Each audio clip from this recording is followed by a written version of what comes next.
Halo Teens, kembali kita berjumpa di acara TFC. Kita akan bersama-sama merenungkan satu tulisan dari Pendeta Helen Aramada di dalam buku renungan Teens for Christ dengan judul Tetap Berdoa yang didasarkan pada Kitab Kisah Para Rasul 16 ayat 19 sampai 34. Bersama saya Renaldo, mari kita memulai renungan kita hari ini dengan berdoa. Tuhan, terima kasih untuk kasih setia Tuhan dalam kehidupan kami. Dan saat ini kami ingin merenungkan kesaksian firman Tuhan. Biarlah kami dapat hidup semakin dan seturut kehendak Tuhan. Inilah doa kami di dalam nama Tuhan Yesus, kami berdoa dan bersyukur. Amin. Yang menjadi pusat perenungan kita adalah Kisah Para Rasul 16 ayat 25. Saya akan bacakan untuk kita semua. Tetapi kira-kira tengah malam, Paulus dan Silas berdoa dan menyanyikan puji-pujian kepada Allah, dan orang-orang hukuman lain mendengarkan mereka. Apakah kita pernah merasa sulit untuk berdoa, atau tidak ingin berdoa, atau bahkan tidak ingat untuk berdoa? Dan mengapa hal itu dapat terjadi? Kita tahu bahwa firman Tuhan mengajarkan kita agar berdoa setiap waktu. Namun dalam kenyataannya memang tidak selalu mudah untuk berdoa.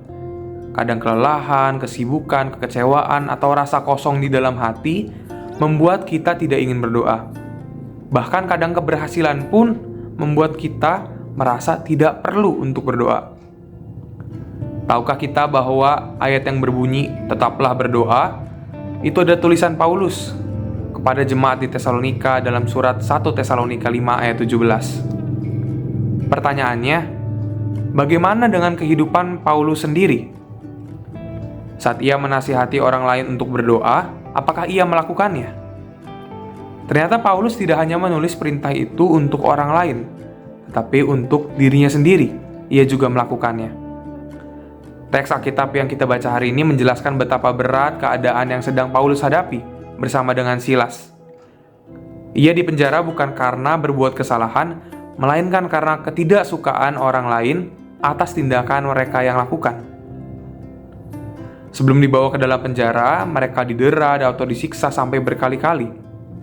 Di dalam penjara, kaki Paulus dan Silas dibelenggu dengan kuat. Bisakah kita membayangkannya? Keadaan mereka sangat tidak nyaman. Namun, dalam penjara itu mereka tetap berdoa dan memuji Tuhan.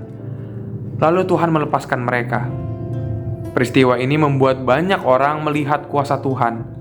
Kepala penjara pun kemudian memberi dirinya dan seisi rumahnya untuk dibaptis. Teens, Tuhan menghendaki kita agar tidak menjauh darinya. Tetaplah berdoa, baik di saat-saat yang terasa mudah maupun di saat yang terasa sulit. Kita belajar menyerahkan segalanya kepada Tuhan, menerima tuntunannya dalam berdoa. Kita mau membuka hati untuk Tuhan agar Ia menguatkan kita dengan kuasa-Nya. Dengan terus berdoa, kita merasa tidak sendirian. Ada Tuhan yang selalu bersama dengan kita, menolong kita pada waktunya. Mari kita mengakhiri renungan ini dengan berdoa. Tuhan, kami bersyukur untuk perenungan pada hari ini yang kami boleh renungkan dan kami dengar.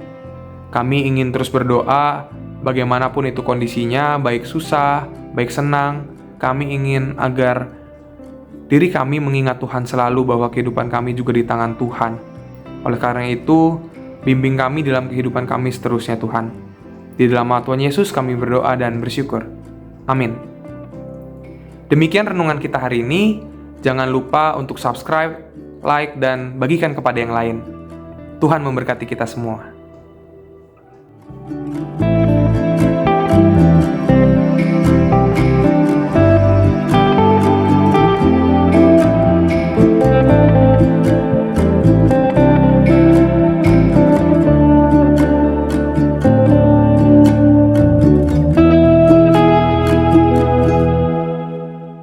Sahabat, mari dukung pelayanan dan pekabaran Injil melalui YKB dengan membagikan link acara ini kepada sebanyak mungkin orang. Dukungan juga dapat saudara lakukan dengan mentransfer dukungan finansial ke rekening BCA ke nomor 450 305 2990 450 305 2990 atas nama Yayasan Komunikasi Bersama.